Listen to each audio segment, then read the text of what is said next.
ज्ञान गंगा गीता दर्शन। पूर्व प्रसंग में आप श्रवण कर रहे थे, भगवान श्री कृष्ण ने कहा तमोगुण की वृद्धि को, जब तमोगुण बढ़ता है तो तमोगुण के बढ़ने पर अंतःकरण की इंद्रियों में अज्ञान अप्रकाश अज्ञान जागृत होता है। कर्तव्य कर्मों में अप्रवृत्ति जागृत होती है और प्रमाद उत्पन्न होता है, व्यर्थ की चेष्टाएं उत्पन्न होती हैं, निद्रा आदि अंतःकरण की मोहिनी वृत्तियां ये सभी उत्पन्न होती हैं। आज के प्रसंग में आप श्रवण करेंगे सतोगुण की वृद्धि के समय में मरने वाले की गति का निरूपण।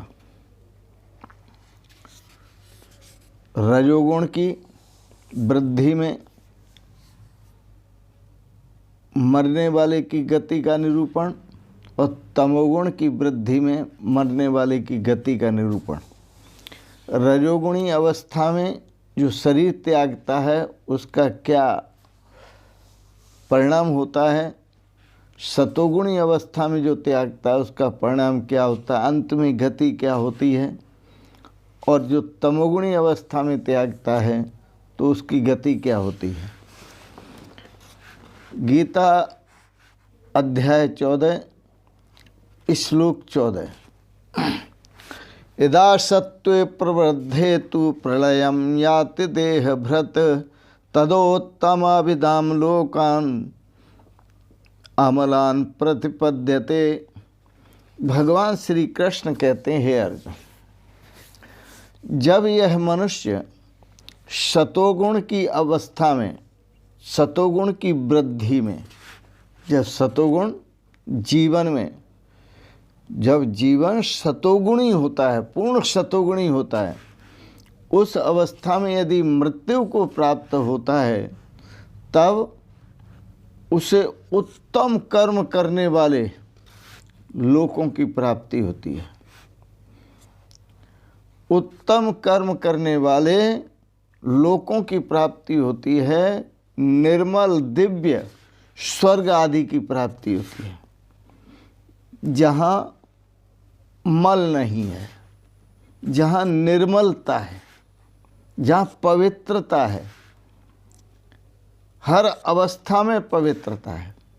दृष्टि में पवित्रता है, श्रवण में पवित्रता है, वाणी में पवित्रता है, करों में पवित्रता है, पैरों में पवित्रता है। वहाँ पवित्रता ही पवित्रता है, क्योंकि उसका जो शरीर छूटा वह सतोगुण की वृद्धि में छूटा है। तो उत्तम कर्म करने वालों के निर्मल दिव्य स्वर्ग आदि लोकों को प्राप्त होता है, जहाँ सुख ही सुख है, आनंद ही आनंद है।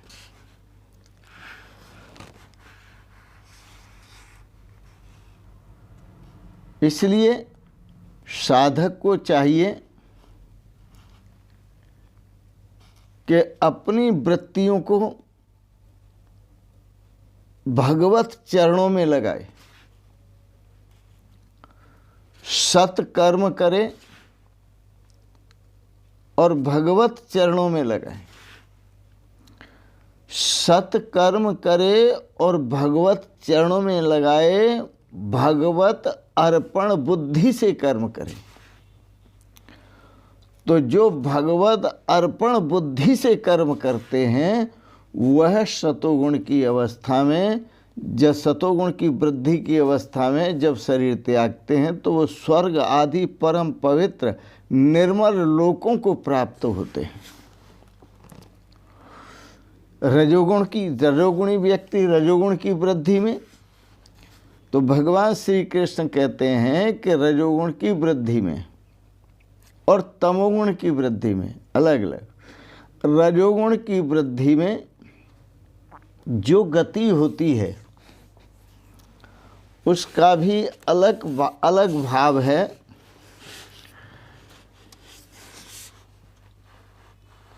रजोगुण की वृद्धि में जो गति होती है वह नरलोकम रजोलया। रजोगुण की वृद्धि में जब उसका शरीर छूटता है तो वह मनुष्यलोक को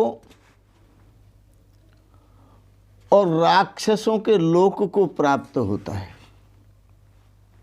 क्योंकि रजोगुणी स्वभाव दोनों तरफ चलता है, अच्छे कर्मों में भी चलता है और बुरे कर्मों में भी चलता है।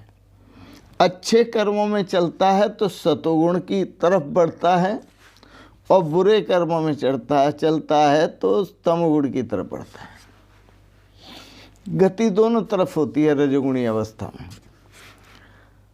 तो सत्वे प्रलीना सूर्यांति, श्रीमद् भागवत में कहा कि सतोगुण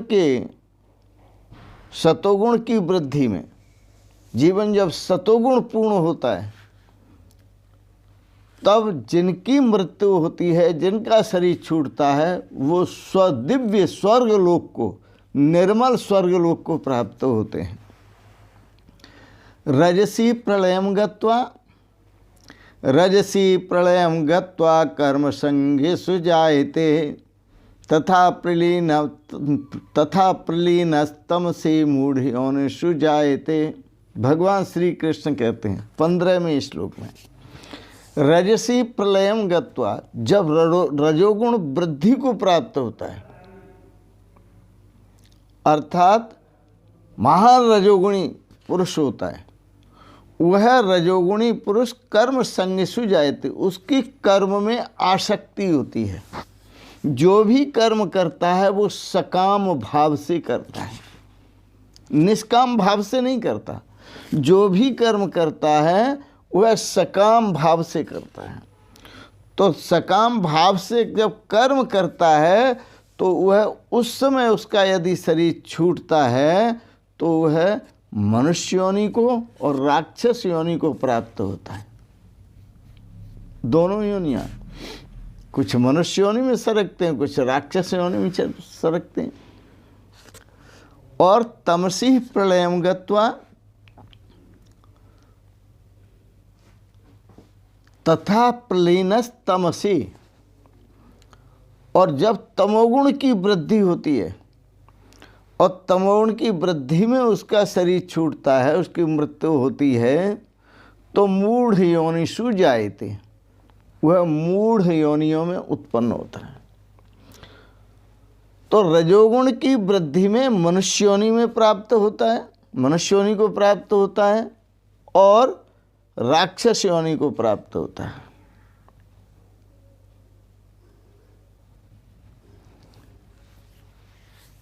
मनुष्य योनि को प्राप्त होता है और राक्षस योनि को प्राप्त होता है। तो मनुष्य योनि को जो प्राप्त होता है वह तो भगवत भक्ति में लग जाता है, अपने पुनः प्रयास में लग जाता है भगवत तत्व को प्राप्त करने के लिए, भगवत शरण लेने के लिए, भगवान की शरणागति में जाने के लिए, जो मनुष्य होता है। लेकिन जो राक्षस होता है वह राक्षसी स्वभाव होने के कारण तमोगुणी कर्म करता है, और तमोगुणी कर्म करने से ऐसे कर्म करता है जो कर्म नहीं करना चाहिए, इसलिए उसका पतन होता है। तमोलयास्तु निरयम यान्ति, और तमोगुण की अवस्था में जब उसका शरीर छूटता है, मृत्यु होती है, तो महाराज वो कहाँ जाता है? तो कीट पतंग पशु पक्षी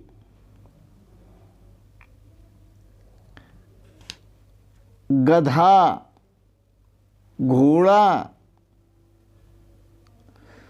वह कीट योनियों में जाता है, अर्थात नीच योनियों में जाता है।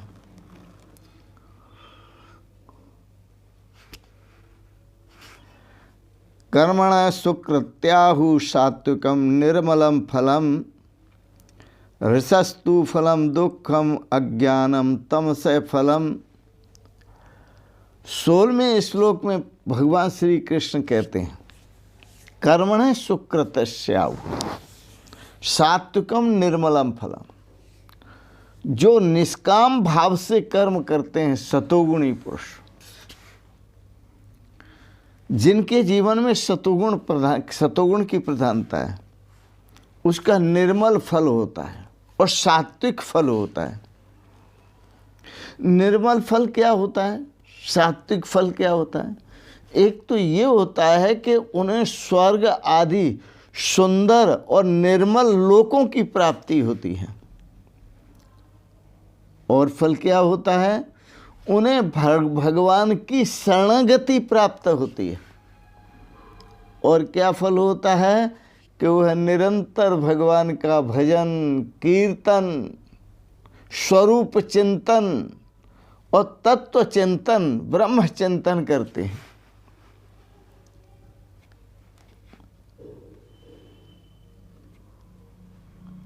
ब्रह्म चिंतन करते हैं तो भगवान की शरणागति प्राप्त करके भगवान के स्वरूप को प्राप्त करते हैं। कर्मणः सुकृतस्याहु सात्विकम निर्मलम फलम। सतोगुण की वृद्धि में जो सत्कर्म करते हैं, सतोगुण प्रधान जीवन में जो सत्कर्म करते हैं, निर्मलम फलम, उसका फल निर्मल होता है। वो भगवान के दरबार को प्राप्त होते हैं, वैकुंठ को प्राप्त होते हैं, वो भगवान के स्वरूप को प्राप्त होते हैं।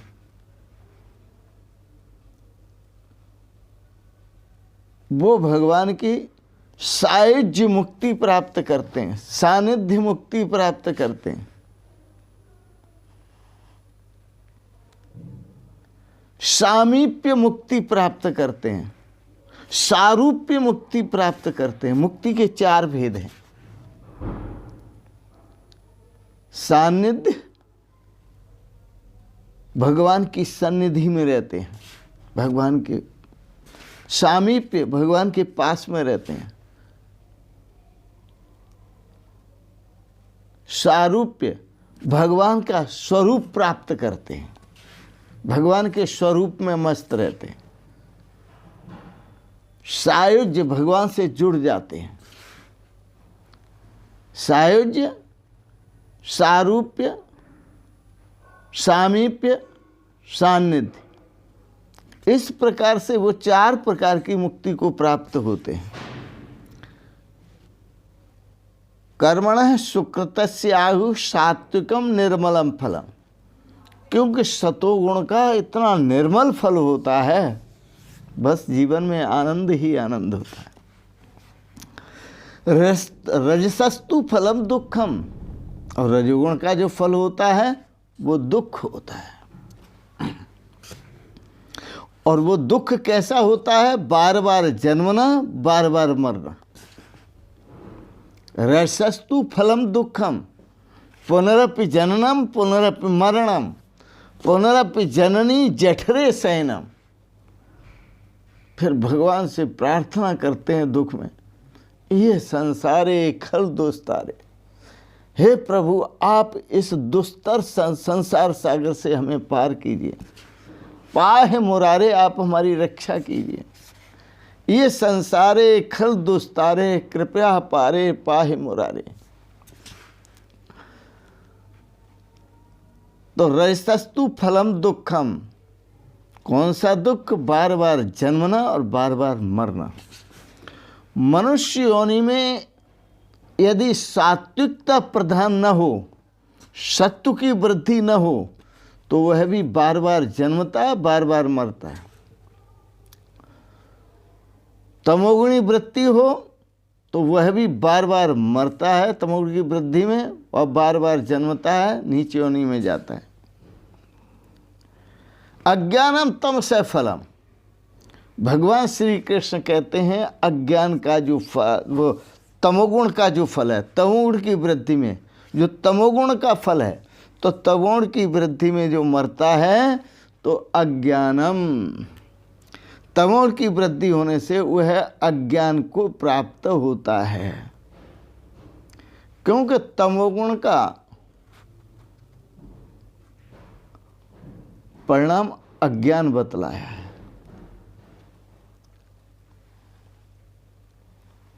सतोगुण का परिणाम सुख बतलाया है, स्वर्ग आदि। विवेक बतलाया है, ज्ञान, भगवान के स्वरूप का ज्ञान, भगवान की भक्ति बतलाई है सतोगुण की वृद्धि। तत्व, भगवान का जो तत्व स्वरूप है उसका ज्ञान बतलाया।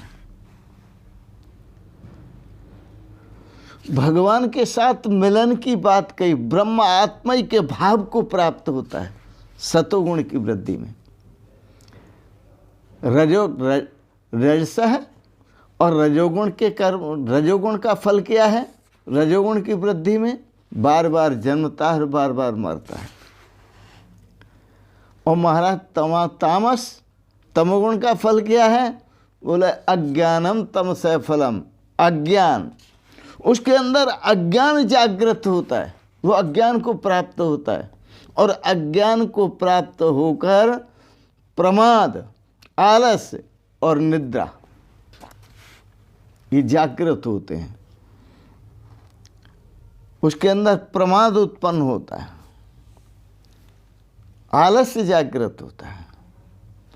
तो इस प्रकार से उसकी स्थिति जो होती है तीनों की अलग अलग गति गुणों के अनुसार होती है। सतोगुण के अनुसार गति होती है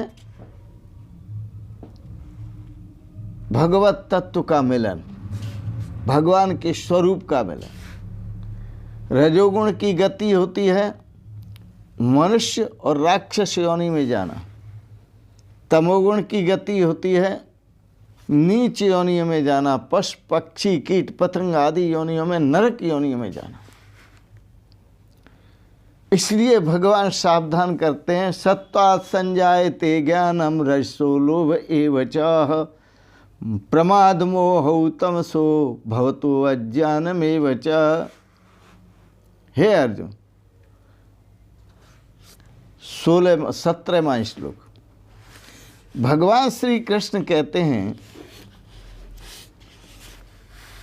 सत्वात् संजायते ज्ञानम, सतोगुण की अवस्था में ज्ञान को प्राप्त होते हैं।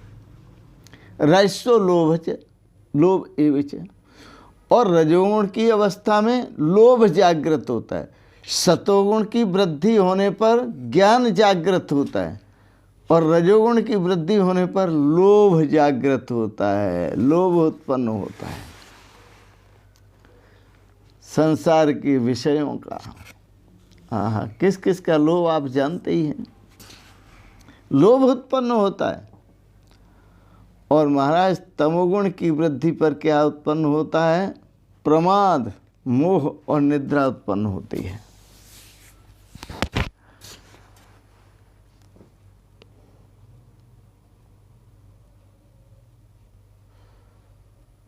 सीधा सा भगवान संदेश दे रहे हैं, श्रीमद् भागवत में दिया संदेश।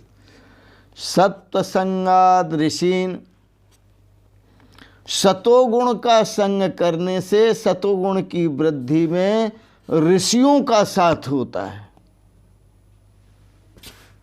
सतगुरुओं का साथ होता है, सत्संग का साथ होता है, सद्विचारों का साथ होता है,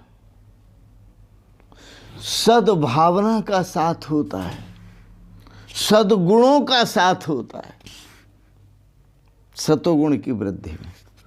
तो सत्वाद ऋषीन, देवान, और देवों का साथ होता है। जो देव भगवान की आराधना में लगे रहते हैं, देवों का साथ होता है। और रजसा असुर मानुषान, श्रीमद् भागवत में कहा। और रजोगुण की वृद्धि में मनुष्य और राक्षसों का साथ होता है। तो जो मनुष्यों का साथ करते हैं वो मनुष्यों में जाते हैं, वो देवों को प्राप्त होते हैं, और जो राक्षसों का साथ करते हैं वो नरकों को प्राप्त होते हैं। जगन्य गुण वृत्ते स्था और तमसः भूतिर्यत्वं भ्रामितो याति कर्म भी। और जिनके तमगुण की वृद्धि होती है वह त्रयक योनियों में ही घूमते रहते हैं। कभी पशु बनते हैं, पक्षी बनते हैं, कीट बनते हैं, पतंग बनते हैं, कीड़े बनते हैं, क्या क्या बनते हैं। तो वो उन योनियों में ही घूमते रहते हैं, उन्हीं को प्राप्त होते हैं और बार बार उन्हीं योनियों में जन्मते रहते हैं और मरते रहते हैं। अब इनसे उद्धार कैसे होगा? तो इनसे उद्धार का भी भगवान उपाय बता रहे हैं, और बड़ा सुंदर उपाय है। भगवान श्री कृष्ण कहते हैं, अर्जुन नान्यम गुणेभ्य कर्तारम यदा द्रष्टानुपश्यति गुणेभ्यश्च परम वेत्ति मद्भावम स्वधिगच्छति।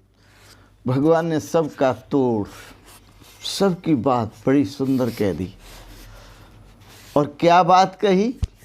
भगवान कहते हैं, अर्जुन सुनो, नान्यम गुणेभ्य कर्तारम,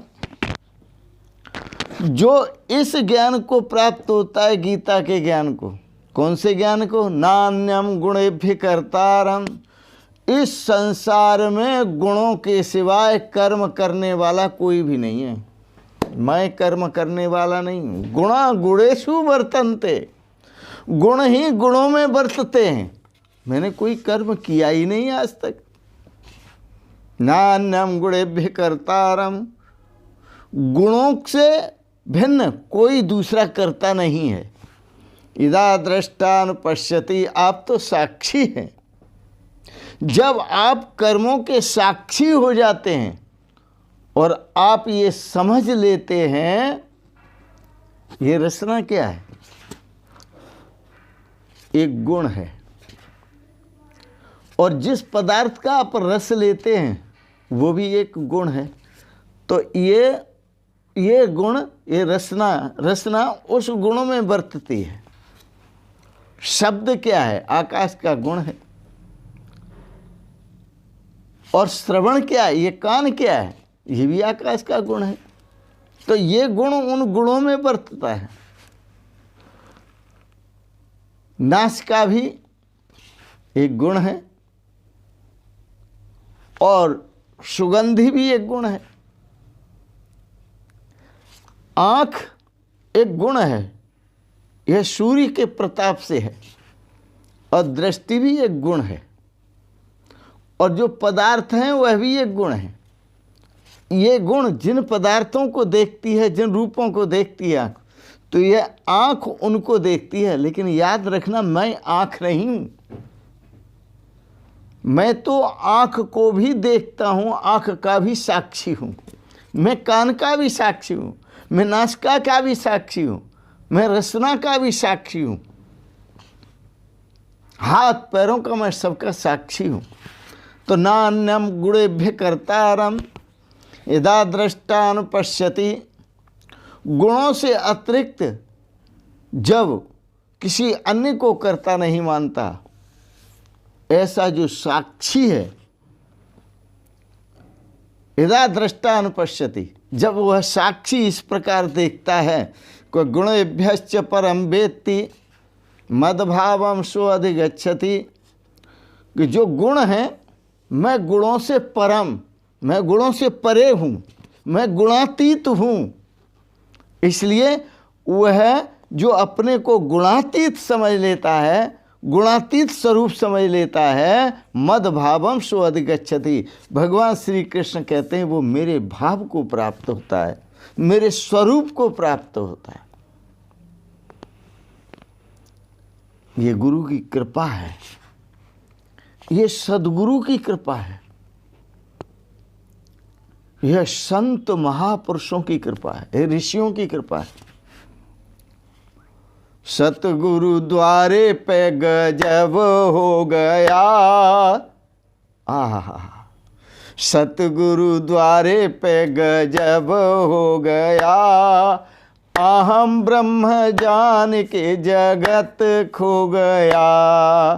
सतगुरु द्वारे पे गजब हो गया, अहम ब्रह्म जान के जगत खो गया, अहम ब्रह्म जान के जगत खो गया।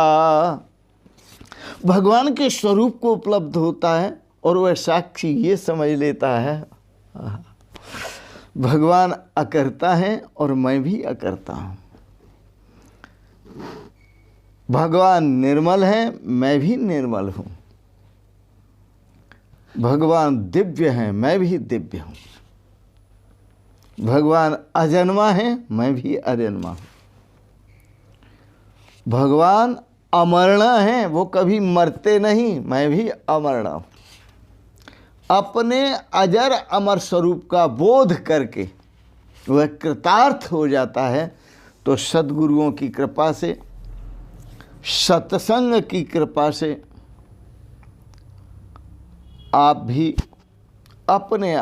अपने अजर अमर स्वरूप का दर्शन करें, अक्षर स्वरूप का दर्शन करें, अव्यक्त अविनाशी स्वरूप का दर्शन करें, यही हमारी शुभकामना है। और आप भी कृतार्थ हों, संसार बंधन से छूटें और सदा के लिए भगवान के स्वरूप को प्राप्त हों।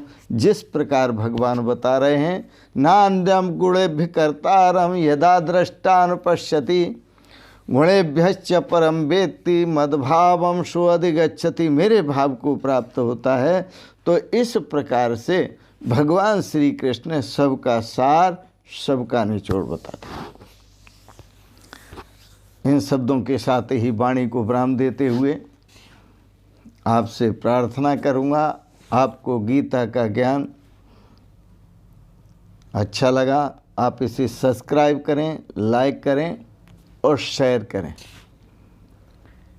इन शब्दों के साथ ही आप सभी के पावन श्री चरण कमलों में प्रणाम करते हुए और आप सबके प्रति बहुत बहुत शुभकामनाएं करते हुए ओम शिवोहम शिवोहम शिवोहम ओम।